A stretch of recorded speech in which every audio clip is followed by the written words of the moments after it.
आपके साथ अंजना और आप देख रहे हैं आरपीएस समाचार। आइए शुरुआत करते हैं आज की खास खबर से। जस्टिस यशवंत वर्मा के खिलाफ एक्शन तेज, पीएम से मिले अमित शाह, अब विपक्ष से मंथन। दिल्ली हाई कोर्ट के जस्टिस यशवंत वर्मा के खिलाफ महाभियोग की कार्रवाई जल्दी ही शुरू करने की तैयारी है।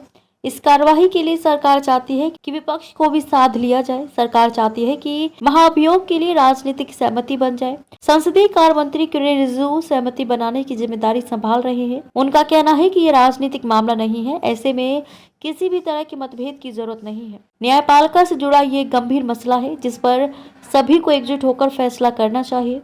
दरअसल करीब 1 महीने पहले ही पूर्व चीफ जस्टिस संजीव खन्ना ने जस्टिस यशवंत वर्मा के खिलाफ आई रिपोर्ट को सौंपा था। यह रिपोर्ट पीएम और राष्ट्रपति के पास भेजी गई थी। 3 जजों की एक टीम ने जांच की थी और उसमें जस्टिस वर्मा को दोषी पाया गया था। इसके आधार पर ही रिपोर्ट पीएम और राष्ट्रपति को भेजी गई है। 14 मार्च को जस्टिस वर्मा के सरकारी आवास में आग लग गई थी।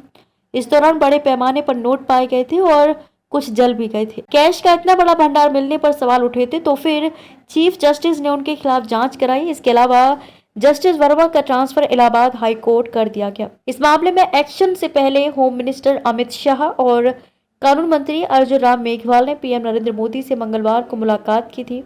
इस मीटिंग में तय होना था कि आखिर कैसे महाभियोग की प्रक्रिया शुरू की जाए। इसके अलावा उपराष्ट्रपति जगदीप धनखड़ से भी भाजपा अध्यक्ष जेपी नड्डा और अमित शाह ने मुलाकात की थी। इन बैठकों के बाद ही रिजिजू ने विपक्ष के नेताओं से बात की है।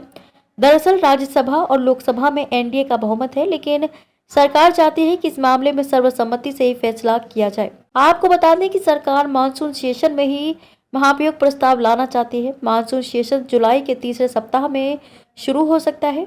यही नहीं, कुछ नेताओं की राय तो ये भी है कि विशेष सत्र बुलाया जाए। इस सत्र के दौरान ही महाभियोग प्रस्ताव पर चर्चा हो और वोटिंग करा ली जाए।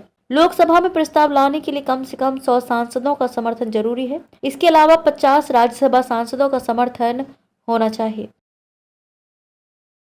खबरों में अब तक के लिए बस इतना ही। फिर होगी आपसे मुलाकात कुछ ऐसी खास खबरों के साथ। तब तक के लिए नमस्कार और देखते रहिए आरपीएस समाचार।